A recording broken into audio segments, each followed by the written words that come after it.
3 छात्रों की लाइब्रेरी में डूबने से मौत हो गई। कोई आई वुड से कि पहली बार हुआ ऐसा कोई मुद्दा नहीं है। बेसमेंट में कई छात्र फंस गए, जिसमें से 3 छात्रों की मौत हो गई। कोचिंग सेंटर के बेसमेंट पे पानी भर गया, जिसमें फंसकर 3 छात्रों की मौत हो गई।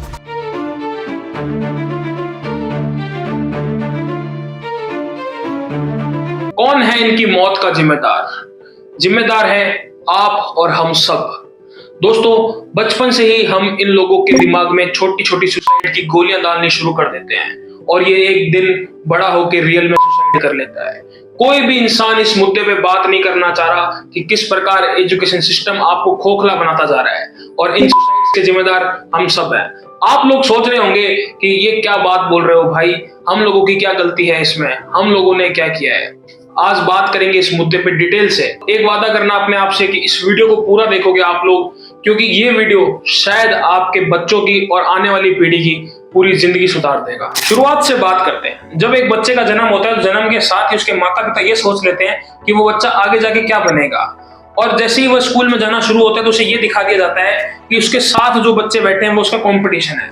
रही सही कसर उसके पेरेंट्स पूरी कर देते हैं। जब बच्चा घर आता है तो उसे बोलते हैं कि आस पड़ोस के बच्चों के जो नंबर्स आ रहे हैं वो उसके अकॉर्डिंग कम क्यों आ रहे हैं। यानी यूं कहें कि मम्मी पापा ये बोलना शुरू करते, शर्मा जी के लड़के के इतने नंबर हैं, तेरे इतने क्यों आए हैं, तू कहाँ पिछड़ रहा है। और बच्चे भी 3 प्रकार के होते हैं। एक वो जो टॉपर्स होते हैं, क्रीमी लेयर जिनको बोलते हैं, दूसरे एवरेज, तीसरे बिलो एवरेज, या यूं कहें कि जिनका मन नहीं लगता पढ़ाई में। बच्चा चाहे कोई भी हो, लेकिन उसके पेरेंट्स का कंपटीशन होता है आस पड़ोस के बच्चों से। अब बच्चे को शाम के समय जहाँ खेलना होता है वहां उसकी कोचिंग लगा दी जाती है, और कोचिंग भी उससे लगाते हैं, उस मैडम से लगाते हैं जो मैडम उसको स्कूल में पढ़ा रही है, ताकि या तो नंबर में थोड़े नंबर ज्यादा दे दे या फिर कुछ इंपॉर्टेंट क्वेश्चन बता दे ताकि नंबर ज्यादा आ जाए। क्योंकि टारगेट क्या है, शर्मा जी के बच्चे से ज्यादा नंबर लेके आने हैं। मकसद एक, पड़ोसियों से कंपटीशन। अब बच्चा आता है 10th के अंदर। जब 10th में बच्चा आता है तो उसको ये कहा जाता है कि बेटा 10th कर ले, 10th करने के बाद जिंदगी संवर जाएगी, उसके बाद तेरे को जो करना है वो करना। लेकिन अभी तक उस बच्चे की 10th भी हो जाती है, वो बच्चा 15-16 साल का भी हो जाता है, लेकिन अभी तक उस बच्चे से किसी ने ये नहीं पूछा कि बेटा तुझे क्या बनना है। किसी ने भी नहीं पूछा। वो लड़का सिर्फ और सिर्फ उस भेड़ चाल में चले जा रहा है। नर्सरी से लेके 10th तक पढ़ाई कर ली, 15-16 साल की जिंदगी निकाल दी। भेड़ चाल के अंदर उसने पूरी जीवन के लिए जो बेस तैयार करना था उसका समय बर्बाद कर दिया। अब बच्चे की 10th भी हो जाती है। अब उसको लेना होता है सब्जेक्ट। सब्जेक्ट तो सिर्फ 3 ही है, साइंस, कॉमर्स और आर्ट्स। उसके अलावा उसके दिमाग में कुछ नहीं होता। अब अधिकतर बच्चे ये सोच के साइंस ले लेते हैं कि कॉमर्स और आर्ट्स से बेहतर है, और कुछ बच्चे इसलिए साइंस लेते हैं कि उनके दोस्तों ने साइंस ली है। लेकिन मोटिव क्या होता है ये किसी को नहीं पता साइंस लेने का। और फिर कुछ बच्चे आर्ट्स इसलिए ले लेते हैं कि उनको लगता है कि वो कमजोर है और आगे जाके कोई बीए कर लेंगे तो फ्री हो जाएंगे। इस समय तक बच्चे के मन में ये डाल दिया जाता है कि पढ़ाई ही सब कुछ है। वो 10th क्लास की trigonometry, alpha beta gamma, Hindi की पोएम्स, वो उन्होंने अनुच्छेद सीखे, बहुत सारी चीजें जो उसने सीखी, उनको लगता है यही सब कुछ है। अब अगर बच्चे से आप पूछोगे कि उसको क्या बनना है तो 3 ही चीजें बोलेगा, डॉक्टर, इंजीनियर या फिर सरकारी नौकरी। इसके अलावा उसके पास कोई जवाब नहीं होता। काश सचिन तेंदुलकर से भी कोई बोल देता कि भाई तू सरकारी नौकरी कर ले या तू इंजीनियर बन जा, तो भी वो इतना फेमस हो जाता क्या। आज मनु भाकर जिसने देश का नाम रोशन किया, अगर वो सरकारी नौकरी की तरफ भाग रही होती तो इंडिया के लिए ओलंपिक्स में मेडल कौन लेके आता। पूरी वीडियो बनाई है मनु भाकर के ऊपर, डिटेल में वीडियो है, कैसे उसके बारे में बहुत सारी चीजें ऐसी है जो आप नहीं जानते, आपको जाननी चाहिए। इस वीडियो को जरूर देखना इस वीडियो की कंप्लीट होने के बाद। अब वापस टॉपिक पे आते हैं। 12th होते ही साइंस वाले नीट की तैयारी और सरकारी वाले यूपीएससी की तैयारी शुरू कर देते हैं। डॉक्टर बनने के लिए नीट का एक एंट्रेंस एग्जाम देना पड़ता है, जिसके बाद आप एमबीबीएस के लिए क्वालिफाई करते हैं। लाखों बच्चे हर साल इस एग्जाम को देते हैं और सीट्स होती है सिर्फ 1 लाख। 2024 की बात करूं तो 24 लाख बच्चों ने एग्जाम दिया और 1 लाख बच्चा पास हुआ, जिसमें रिजर्वेशन भी है, बहुत सारे क्राइटेरियाज भी हैं। उसके बाद में वो 23 लाख बच्चे फेल होते हैं। अब उन 23 लाख बच्चों में कौन कौन है जो साइंस को बेहतर समझते थे कॉमर्स और आर्ट्स की तुलना में, जो साइंस अपने दोस्तों के पीछे चले गए, और जो साइंस में टॉपर्स थे लेकिन इस बार क्वालिफाई नहीं कर पाए।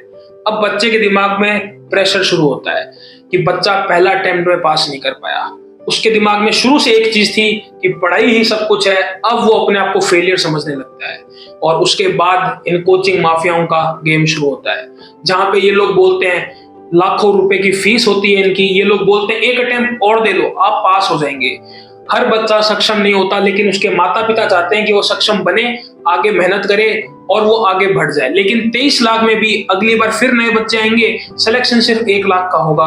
22 लाख, अगर मैं नए बच्चों की बात ना करूं तो 22 लाख फिर भी नहीं सिलेक्ट हो पाएंगे।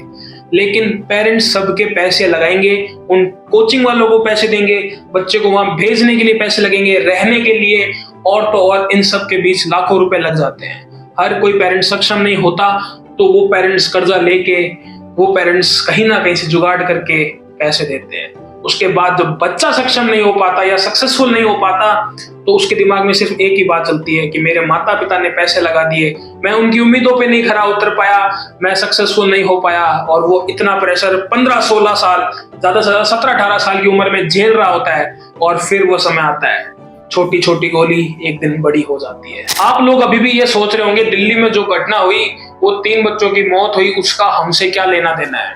द हिंदू की रिपोर्ट के हिसाब से पिछले 8 साल के अंदर 22 करोड़ लोगों ने सेंट्रल गवर्नमेंट जॉब्स के लिए अप्लाई किया है। सिर्फ और सिर्फ 7 लाख लोग ही परमानेंट गवर्नमेंट जॉब पर लगे हैं।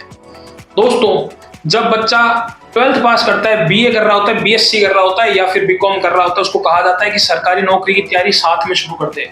अधिकतर लोग जो किसी फील्ड में नहीं जाते हैं, वो सरकारी फील्ड में जाना पसंद करते हैं। पढ़ना सबको प्राइवेट में है, जॉब सरकारी लगनी है। एक तो एजुकेशन सिस्टम यहां से खराब होना शुरू होता है। दूसरा, हर बच्चे को लगता है कि यूपीएससी जो नौकरी है वो सुपीरियर है। ऐसा लगने के पीछे भी रीजन है, क्योंकि इंडिया के अंदर जो एवरेज मोबाइल का स्क्रीन टाइम है वो 5 घंटे का है, हर इंसान का एवरेज। और अगर हम देखें उस एवरेज टाइम में, तो उस मीडिया में आपको क्या दिखाया जाता है कि जो आईएएस बन गया, आईपीएस बन गया, उसके पास इतनी पावर है, ये कर देंगे, वो कर देंगे, हर चीज कर सकता है। वो टीचर्स जो आते हैं आपके सामने कि इन्होंने आईएएस बनाया, इन्होंने यूपीएससी क्लियर करवाया है, वो सब आपके एल्गोरिदम के थ्रू माइंड में बैठना शुरू होता है। हर इंसान सोचता है कि यूपीएससी कर ले, लेकिन एक चीज ध्यान रखना, 12 लाख लोग फॉर्म भरते हैं, सिलेक्शन होता है 1000 लोगों का, उसमें से आईएएस बनते हैं 150, आईपीएस बनते हैं 150, यानी 300, और उसके अंदर भी रिजर्वेशन अलग से है। अब एक पॉसिबिलिटी लगा के देखो, 12 लाख लोग पढ़ रहे हैं, 12 लाख लोगों ने एग्जाम फॉर्म फिल किया है, उसके बाद में सिर्फ 300 बच्चों का सिलेक्शन होता है, रिजर्वेशन अलग से अप्लाइड है गाइस। तो सोचने वाली बात है कि कैसे हर इंसान सक्सेसफुल हो सकता है, जहां 1000 लोग भाग रहे हैं, सिर्फ एक इंसान सक्सेसफुल हो रहा है। यहां से शुरू होता है कोचिंग माफियाओं का असली खेल। जब कोचिंग माफिया आपको एडवर्टाइजमेंट के थ्रू दिखाते हैं कि इतने सिलेक्शन हमने दिए, इतने सिलेक्शन हमने दिए। अगर आप ये टॉप की जो 4-5 कोचिंग्स हैं, इनके अगर टोटल सिलेक्शंस ऐड कर लोगे ना, 1000 प्लस तो इनके निकल जाएंगे। और दूसरी बात, ये लोग क्या करते हैं ना, जब मॉक इंटरव्यूज होते हैं, फ्री में करवाते हैं, उन इंटरव्यूज को, जब जो बच्चे का सिलेक्शन मेंस के इंटरव्यू में सिलेक्ट होते हैं, 2500-2000 बच्चे, उनको बुला के उनके मॉक इंटरव्यूज फ्री करवाते हैं, और फिर उन सब के, यानी उसमें से जो बच्चा पास होता है, आपने नोटिस किया होगा कि 3 कोचिंग है, तीनों कोचिंग ने एक सिंगल बच्चे का ऐड दे रखा है, क्योंकि उसने मॉक दिए वहां जाके। ये होती है मार्केटिंग स्ट्रेटेजी, जो जिसके कारण हर बच्चे को लगता है कि उसको पास होना है तो उसको दिल्ली जाना पड़ेगा। अब वो दिल्ली पहुंच भी जाएगा, उसके बाद उसको लाखों रुपए की इन कोचिंग माफियाओं को फीस देनी पड़ेगी, उसके बाद उसको वहां रहने के लिए हजारों रुपए देने पड़ेंगे, उसके बाद उसे अपने घर वालों से दूर रहना पड़ेगा, जिसके बाद भी 12 लाख में से सिर्फ 300, या अगर आपको यूपीएससी भी क्लियर हो गया तो 1000 बच्चे का सिलेक्शन हो जाएगा। 12 लाख में से सिर्फ 1000, उसके अलावा उन बच्चों का क्या जो 11,99,000 बच्चे हैं। अब आता है अगला अटेम्प्ट, सेम चीज वापस दोहराई जाती है, सेम फीस, सेम रहना, सेम खाना, घर वालों से दूर, वो अलग। ऐसे करते करते जनरल वाला 6 अटेम्प्ट दे सकता है 32 साल तक, उसकी 32 साल की उम्र निकल जाती है। रिजर्वेशन वाले 9 अटेम्प्ट 35 साल 40 साल, उसकी उम्र निकल जाती है। अब आपके हाथ में क्या है? अब ना तो हम सरकारी नौकरी कर सकते, 40 साल में नया बिजनेस भी नहीं खोल सकते, बचा क्या आपके पास? आपकी पूरी जिंदगी निकल जाती है एक यूपीएससी, एक सरकारी नौकरी और इन सब चीजों के पीछे। अगर 8 साल, अगर 7 साल एक अच्छे बिजनेस को डेवलप करने के लिए लगाए होते तो वो बिजनेस शायद 0 से लाखों तक तो पहुंच ही जाता, नहीं तो भी इतना हो जाता कि आपका जीवन यापन अच्छे से हो जाता। रही सही बात, वो बच्चा फिर डिप्रेशन में जाता है जब उसका सिलेक्शन नहीं होता है, और 6 साल बाद तो वो इतना डिप्रेस्ड हो जाता है कि उसके पास, उसको जीवन जीने के लिए समझ नहीं आता है कि क्या करें। अगर एक आंकड़ा निकाला जाए तो यूपीएससी एस्पिरेंट ज्यादातर स्ट्रेस में रहते हैं अदर फील्ड के लोगों से। अब ध्यान से सुनना, अब उस इंसिडेंट को कनेक्ट करते हैं इन इंसिडेंट से। आप लोग दिल्ली जाते हो, करोड़ों रुपए इन कोचिंग माफियाओं को देते हो, इनके हाव भाव इतने बढ़ जाते हैं कि ये बेसमेंट्स में भी जहाँ अलाउ नहीं होता है वहां पे लाइब्रेरीज, कोचिंग, वहां पे बच्चों को पढ़ाना शुरू कर देते हैं। हजारों हजारों बच्चे उस बेसमेंट में पढ़ रहे हैं। कब अनहोनी हो जाए, कोई जिम्मेदारी नहीं किसी बच्चे की।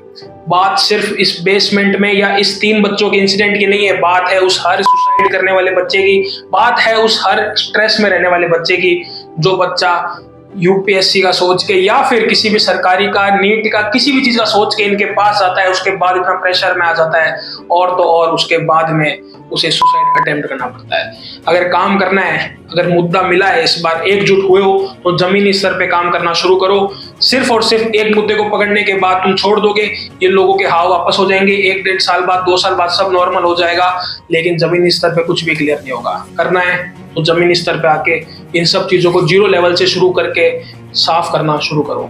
आशा करता हूँ वीडियो पसंद आया होगा, आपको समझ में आया होगा कि कैसे हम इन सरकारी नौकरी, नीट और या फिर किसी फील्ड को लेके अपने आप की जिंदगियों को तबाह कर रहे हैं। एक चीज और भी सोचना कि बहुत सारे ऐसे फील्ड्स हैं जहां हम देश का नाम रोशन कर सकते हैं, अपने आप को सक्सेसफुल बना सकते हैं। धन्यवाद। वीडियो पसंद आया तो लाइक कर देना, चैनल पे नए हो तो सब्सक्राइब कर देना। ऐसे ही धमाकेदार वीडियो चैनल पे आते रहते हैं। बाकी मनु भाकर का वीडियो जरूर देख के जाना।